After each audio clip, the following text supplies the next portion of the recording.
Hi, I'm Nir Eyal, and this is the Near and Far podcast. This podcast is about business, behavior, and the brain.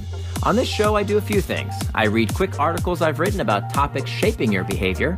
I interview authors of books I enjoy, and from time to time, I devote episodes to answering your questions. If you want to ask me a question, visit the podcast page on iTunes, go to ratings and reviews, and ask me a question by leaving a review. I promise to read it and possibly include your question in a future episode, so please, ask me anything. Now, enjoy the episode, and for more, you can always visit me at nearandfar.com. Would you rather give up sex or your phone? By Nir Eyal, narrated by Johnny Heller. How I stopped letting tech ruin my love life. Every night, my wife and I engaged in the same routine. She put our daughter to bed, brushed her teeth, and freshened up. We both slipped under the covers, exchanged knowing glances, and started doing what comes naturally to a couple in bed. We began to lovingly caress our gadgets. She fondled her cell phone while I tenderly stroked the screen of my iPad. Ooh, it felt so good. We were having a love affair with our gadgets instead of each other. Apparently, we weren't the only ones substituting Facebook for foreplay. According to one survey, almost a third of Americans would rather give up sex for a year than part with their mobile phone for that long. Before we learned to become indistractable, the allure of notifications on our cell phones proved hard to resist. Promising to reply to just one more email after dinner quickly turned into 45 minutes of lost intimacy later that night. We'd fallen into an evening ritual of solitary tech checking until midnight. By the time we each got to bed, we were too tired to talk. Our relationship suffered, not to mention our sex life.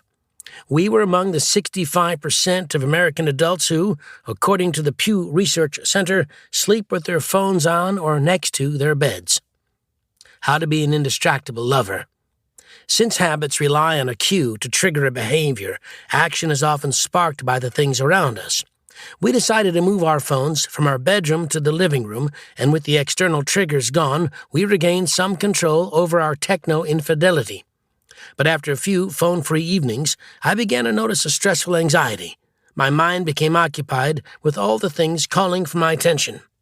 Had someone sent me an urgent email? What was the last comment on my blog about? Did I miss something important on Twitter? The stress was palpable and painful, so I did what anyone who makes a firm commitment to breaking a bad habit would do. I cheated. With my cell phone unavailable, I needed to find a new partner. To my relief, I felt the anxiety melt away as I pulled out my laptop and began to bang on the keyboard. My wife, seeing what I was doing, pounced on the opportunity to relieve her own stress, and we were back at it again. After a few late nights on our machines, we sheepishly admitted that we had failed. Embarrassed but determined to understand where we'd gone wrong, we realized we had skipped a critical step. We hadn't learned to deal with the discomfort that had drawn us back in. With self-compassion this time, we decided to start by finding ways to manage the internal triggers driving our unwanted behaviors. We implemented a 10-minute rule and promised that if we really wanted to use a device in the evening, we would wait 10 minutes before doing so. The rule allowed us time to surf the urge and insert a pause to interrupt the otherwise mindless habit. We also connected our internet router and monitors to $7 outlet timers purchased at a local hardware store and set them to turn off at 10 p.m. each night. This meant that in order to cheat, we would have to uncomfortably contort behind our desks and flip the override switch.